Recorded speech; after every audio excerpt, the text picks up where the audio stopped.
got my own down, where I feel happy right now.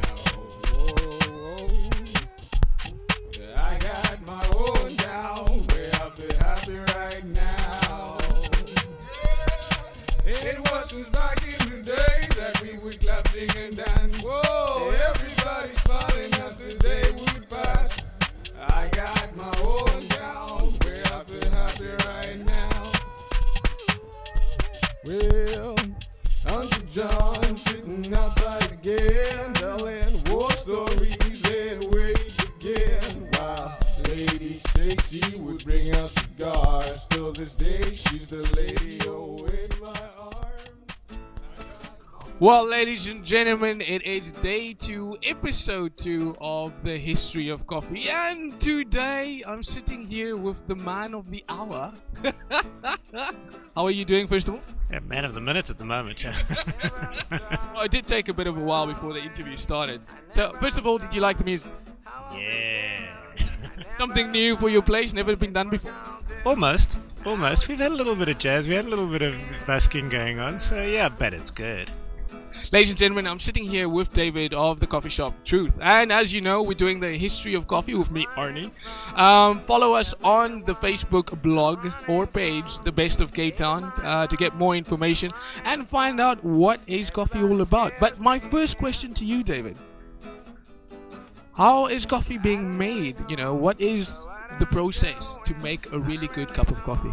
Okay, we're not really interested in good coffee, but to get great coffee, incredible coffee, you got to understand, first of all, it's an agricultural product. So what we got is a coffee berry being grown on a tree. And the coffee in the cup is only ever going to be as good as that berry is. So that berry's got to be picked at optimum ripeness. It's got to be properly grown, and then the whole process starts. So each area or terroir that the coffee tree comes from gives it a different character. So our only job is not to screw that character up. We've got to enhance that character and keep it there. We can't improve on it. As a barista once said to me, an Australian barista admittedly, she said, you can't polish a turd.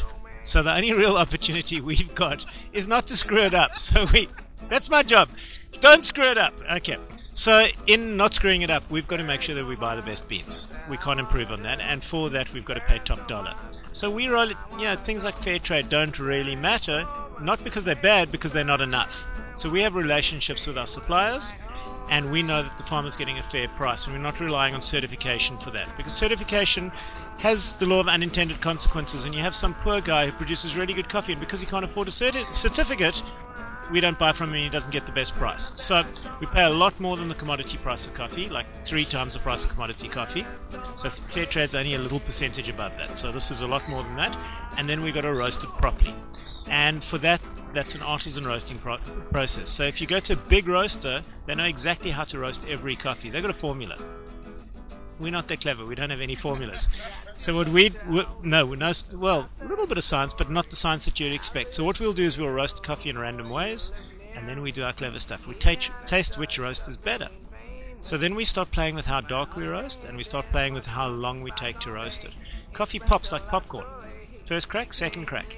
And the time taken between first and second crack has an enormous difference on the flavor of the coffee, not just how dark you roast that coffee. So it's not a question of just burning it, and we can't improve on it. It's like a steak.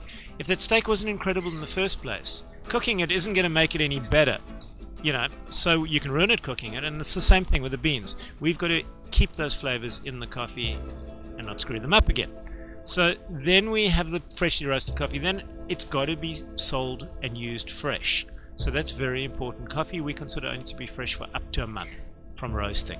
So in the first days it's not so great. It actually needs to mature for a day or two. It off gases, and then that coffee is ready to go. So fresh coffee, then it's going to go into the machine. And people talk about fresh coffee. What do they always mean? For us, fresh is within a week to 2 weeks of roasting, and then ground and used immediately. You know that incredible aroma of coffee as you grind it? Well, that's what our entire business has been about. It's been delivering on the promises made by the aroma of freshly ground coffee. That's all my job is. There's nothing else. And then there's this whole thing. A lot of people think that strong coffee needs to be bitter. Well, actually for us, there's no connection between strong and bitter. We want strong without any bitterness. Bitterness isn't a value hints of bitterness here and there, but it shouldn't be an overarching flavor.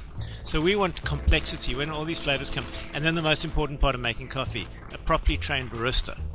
Okay, and that's not an easy thing. It takes months to become a decent barista, not just some guy going, there's the machine, press the buttons, hope for the best. It's about a week of intense training and then months and months of in-store practice, and then you can call yourself a trainee barista. And then you're pulling coffees that are worth something. The slightest little detail difference in preparing the coffee just completely changes the character of the coffee coming out. Again, don't screw it up. So we've got to do that, and then the milk has to be steamed just right. We want to get that the sweetness of the milk to come through, particularly making cappuccinos, where if you just have this fluff that tastes like nothing, what was the point? Something to play with. Well, get some Lego. We want we want coffee that really tastes like something, and that's all there is to a cup of coffee. Pretty simple, really, but there are a lot of interim steps, of course. I have to say, as a manager of a coffee shop, do you really drink? No. A coffee shop. Sorry, manager of a coffee shop. How many cups of coffee do you drink per day? You want the real answer? You want the high water mark or the normal mark? Or most I've ever had in a day is 125 cups, but that was tasting. Okay, and then we spit. We don't swallow. Okay, out of preference for my own enjoyment, 2 to 3 cups a day. John sitting outside again, telling war stories and where he began. While Lady Stacy would bring us cigars. Till this day, she's the lady in my arms. I got my own town where I feel happy right now.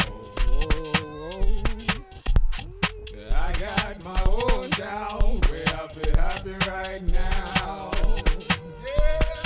It wasn't back in the day that we would clap, sing, and dance. Whoa, everybody's smiling.